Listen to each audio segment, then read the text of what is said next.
Predator fans, ZX forums, Carry forums, my other riders, and of course the jet has to be flying overhead. Damn, that's the sucky thing about living by an airport. But in any case, this is Alex Lexus, aka the Predator, and an update as to what happened.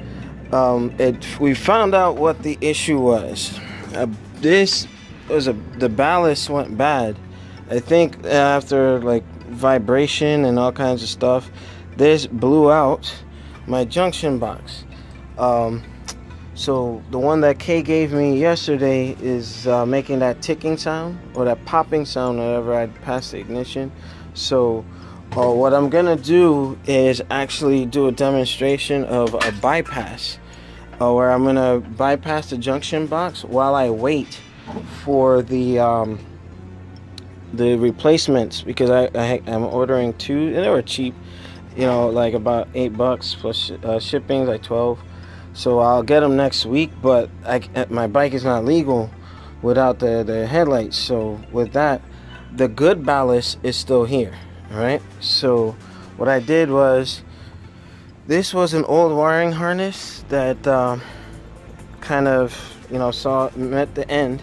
My boy David, when we were fixing his bike, we took that wiring harness off, and now that's just for like donor parts, extra fuses, and what have you if I need it. So what I did, I went and cut the heads off for the headlights and made 2.5 foot wires, for like 4 of them actually, so that I can get some power to the headlights. Now what I'm gonna do is, bypassing this junction fuse box, I'm gonna set it to the ignition fuse so that I can get some power to it when I pass the key. The only thing I'm gonna lose for the time being is the ability to switch from high and low beams. I'm gonna merge them so they just turn on at the same time. But what I'm gonna do right here is I'm gonna plug this up. Doing this with my left hand is kind of crazy. Now this is to make sure that the wires are working properly. Alright. It sucks when you're using I'm right-handed, but somewhat ambidextrous when it comes to these things. So what's gonna happen here, I'm gonna make the contacts to the ends, the wire ends. I'm gonna touch them to the battery to let you see this is working. So bear with me as I'm gonna try to sit this down and try to hold on one second. Alright, I went inside, tried to get camera girl to help me, but she's kind of doing her hair right now. So what I'm gonna do is, let me see if I can wrap this or make contact. Let's see. I'm trying kind of. This is just for testing purposes, because the next part of this video will have me actually taking out the original harness in there, if you can see it, and just letting it hang until I get the box. So let's see, where's he? And I bet you the minute I move something, this is gonna come right out. All right, so we're gonna make contact. Oh, it works. All right, so it sparked a little bit. All right, and there we go. That's how I know this is definitely gonna work. So like I said, the positive is actually gonna go to the fuse box, and I'll get that up and running. If I had another HID light or another ballast, I would go from there, but you know, I don't know what happened. It failed. You know, the Xeon, you guys suck. It can't take vibration or anything, but it's whatever. So when I come back, I should have everything wired up, have my headlights up and running, and just have that temporary setup so that I can get off and running tonight with the time ready. Predator is back. The job is complete. Not too happy with, you know, having to do a bypass like this, but got my voltmeter hooked up just to make sure it's not on load. But I have it set up now where if you see the headlight to the 10A, I just wrapped it around there. It's temporary.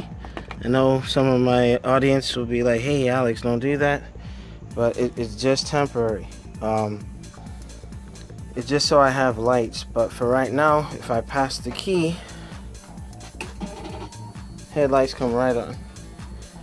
Now I have it where both of them will show, and it's not as bad as I thought, but you know, I just lose the control of the switch. That's what the junction box, fuse box, aka I don't know why Kawasaki did like that, but a piece of advice to Kawasaki, they're known for electrical issues. These bikes are very sensitive to the wiring harnesses and such. So I want to give a shout out to Nate, Pierre, Ken McLeese, my buddy, who did his best to help me out. But yeah, I had spliced a couple things here, so now I can ride. And this is a quick do-it-yourself type setup.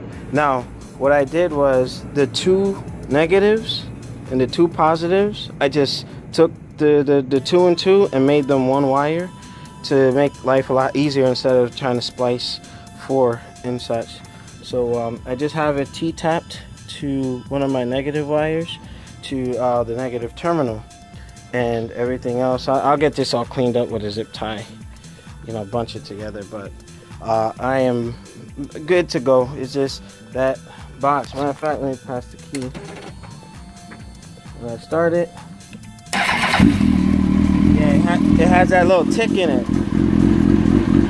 You can't hear it with the motor, but it sounds like a TV with snow, like or whatnot. So the Predator is up and running, and I prefer both headlights anyway. It looks better that way. So I am Alex Lexus, the ZX Predator, hitting you with some do-it-yourself repairs. Ken was the one that kind of mentioned trying to do a bypass, but I know he was busy, so he didn't get back to me. But Ken, I hooked it up. We're good to go. So make sure you rate, comment, and subscribe. Sub to my channel.